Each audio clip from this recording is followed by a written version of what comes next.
Halo, perkenalkan nama saya Feranti Hisal. Saya mahasiswa dari Stikes Yarsi Pontianak.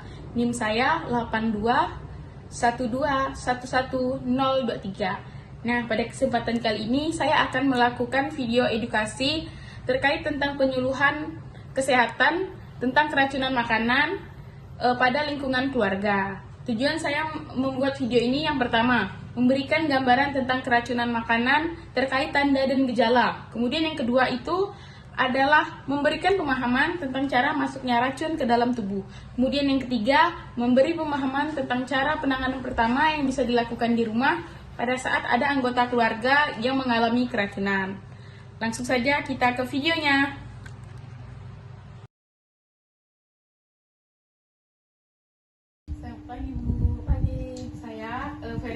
Mahasiswa dari Stikes Yarsi Pontianak. Dengan ibu siapa? Ibu Nur. Ibu Nur ya, baik. Ibu Nur, hari ini saya akan berbagi sedikit informasi terkait dengan keracunan makanan. Untuk waktunya 10-15 menit. Apakah Ibu Nur bersedia? Ya. Bersedia ya Ibu. Apakah Ibu ada keperluan lain terlebih dahulu? Tidak. Tidak ya. Kita langsung mulai ya Ibu. Ya.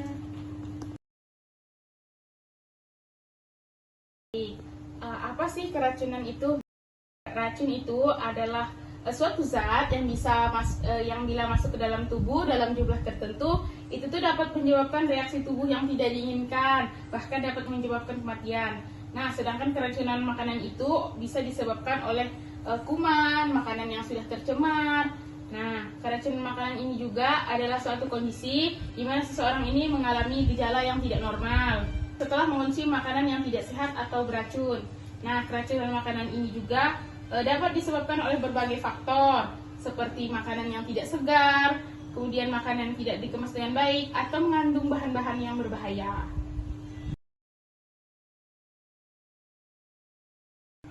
Nah, baik Bu, selanjutnya ini ada macam-macam keracunan. Nah, macam-macam keracunan ini ada dibagi menjadi 2 poin. Nah, poin yang pertama itu sengaja bunuh diri, misalnya dengan minum cairan obat-obatan atau bahan kimia dalam jumlah yang berlebihan. Nah, seperti yang biasanya ada di lingkungan masyarakat, Bu, ini jenis keracunan yang sering terjadi di masyarakat. Nah, yang kedua ini keracunan tidak sengaja.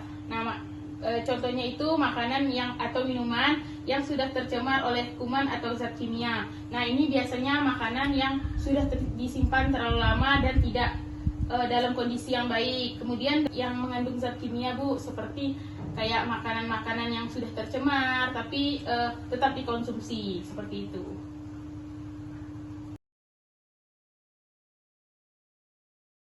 Baik Bu, hari ini kita akan membahas mengenai pertolongan pertama pada keracunan makanan. Sebelumnya Ibu udah tahu Kak keracunan makanan itu apa? Kurang tahu sih saya. Kurang tahu ya Ibu ya. Baik, di sini kita akan membahas materi. Yang pertama itu keracunan itu apa. Kemudian yang kedua itu tanda dan gejala keracunan makanan. Kemudian yang ketiga itu macam-macam keracunan makanan yang ada. Kemudian cara mencegah keracunan makanan itu seperti apa ya Ibu? Baik, kita langsung ke materi yang pertama ya Ibu, yaitu apa itu keracunan. Nah, racun ini adalah suatu zat yang bila masuk ke dalam tubuh kita ini dapat menyebabkan gejala tertentu dalam jumlah tertentu. Nah, ini bisa menyebabkan reaksi tubuh yang tidak diinginkan, Bu. Dapat juga menyebabkan kematian. Kemudian, keracunan makanan ini biasanya disebabkan oleh makanan yang sudah tercemar oleh kuman. Nah, keracunan makanan ini adalah kondisi ketika seseorang ini mengalami tanda gejala yang tidak normal setelah mengkonsumsi makanan yang tidak sehat atau beracun. Kemudian proses masuknya racun ke dalam tubuh. Nah, yang pertama itu adalah dari mulut. Nah, mulut ini seperti konsumsi obat berlebih, terus meminum cairan yang beracun ya. Kemudian yang kedua ini gas. Nah, kalau gas ini contohnya menghirup gas mobil secara berlebihan, kemudian kebocoran dari industri. Terus yang ketiga itu ada kulit. Nah, kalau kulit ini contohnya Bu, seperti misalnya zat beracun yang menyentuh kulit, nah yang menyebabkan keracunan. Kemudian yang selanjutnya itu ada suntikan. Nah, kalau dari suntikan ini contohnya itu kita keracunan dari obat-obatan yang disuntik melalui kulit. Nah, selanjutnya ini pencernaan. Nah, pencernaan ini misalnya kita tuh sakit perut gitu habis konsumsi suatu jenis makanan. Nah, kalau makanan dan minuman ini adalah contohnya itu makanan dan minuman yang mengandung alkohol yang dapat menyebabkan keracunan.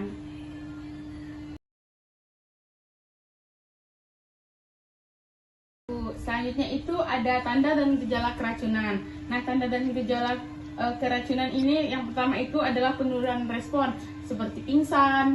Kemudian yang kedua itu gangguan pernapasan. Nah, itu biasanya kita merasa sesak nafas, Bu, ketika kita mengalami keracunan. Yang selanjutnya itu ada nyeri kepala atau pusing gitu, Bu, sakit kepala biasanya. Kemudian itu ada mual muntah, diare atau sakit perut, Bu.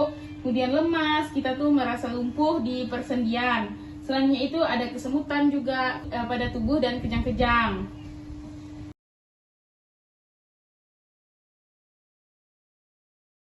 Nah, baik Bu, yang terakhir ini adalah tips mencegah keracunan yang bisa Ibu lakukan di rumah. Nah, yang pertama itu mengkonsumsi makanan segar. Nah, ada baiknya Bu, kalau misalnya kita habis masak gitu tuh, makanannya harus langsung dihabiskan, jangan disimpan-simpan. Kemudian itu tuh yang selanjutnya itu ada memasak daging, unggas, dan telur hingga matang. Nah, lebih baik mengkonsumsi makanan, Bu, dalam kondisi yang sudah matang. Jangan setengah matang ya, Ibu ya, karena bisa mengundang bakteri dapat berkembang di dalam makanan. Kemudian itu jangan menyimpan makanan terlalu lama. Nah, selanjutnya itu yang terakhir, jangan lupa untuk cuci tangan ya, Ibu, sebelum makan, minum.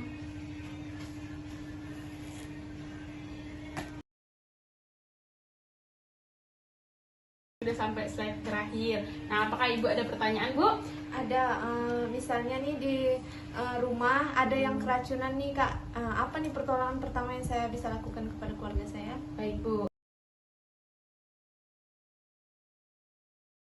Nah, yang pertama kita lakukan tuh, jika pasien tidak sadarkan diri, Bu, jangan masukkan apapun melalui mulut ya, karena rawan tersedak, Bu. Kemudian yang kedua itu jangan paksa pasien untuk muntah. Nah, kita bisa berikan air putih dan boleh juga susu, Bu. Lebih baik jika ada susu. Tapi kalau tidak ada susu, air putih juga tidak apa, Bu. Itu 1-2 gelas, Bu. Nah, kemudian dipaksa pasien untuk muntah, Bu. Tapi kalau dia misalnya muntah secara mandiri tanpa paksaan itu tidak apa-apa. Nah, kemudian kita bisa bawa ke rumah sakit, Bu. Nah, nanti sebelum ke rumah sakit, Ibu bisa bawa, Bu, sampel dari racunnya, misalnya kalau diketahui racunnya apa. Nah, misalnya seperti contohnya anti nyamuk nih, Bu, keracunan anti nyamuk kan misalnya. Nah, jadi Ibu nanti kalau misalnya nyampe di IGD, Ibu bilang ini minum anti nyamuk gitu misalnya. Nah, itu tadi hal-hal yang bisa kita lakukan di rumah ya, Bu, jika anggota keluarganya ada yang keracunan. Nah, bagaimana Ibu, apakah sudah jelas? Baik, Bu, selanjutnya saya izin bertanya sedikit ya, Ibu ya, kepada Ibu, mengevaluasi nih sedikit materi kita sebelumnya. Nah, keracunan itu apa, Bu? Keracunan itu pada saat kita tidak tersengaja memakan makanan yang sudah kayak expired atau enggak gasnya terlalu berlebihan. Baik, Bu. Nah, selanjutnya tanda dan gejala keracunan apa sih, Bu, tanda dan gejalanya? Bisa muntah, mual, sakit perut, atau enggak pencernaannya tidak bagus. Baik, Bu, sudah bagus sekali ya, Ibu ya, sudah sesuai dengan materi yang sudah kita jelaskan. Nah, Bu, saya rasa pertemuan kita sudah cukup ya, Ibu ya. Saya pamit undur diri, Bu. Selamat pagi. Ya, selamat pagi. Baik, ini video penyuluhan kesehatan yang sudah saya buat. Tujuan pembuatan video ini adalah untuk pemenuhan tugas keperawatan gawat darurat di semester 6. Semoga kiranya video ini bisa bermanfaat bagi sesama dan semoga bisa membuat nilai saya bagus. Mungkin sekian yang dapat saya sampaikan. Terima kasih.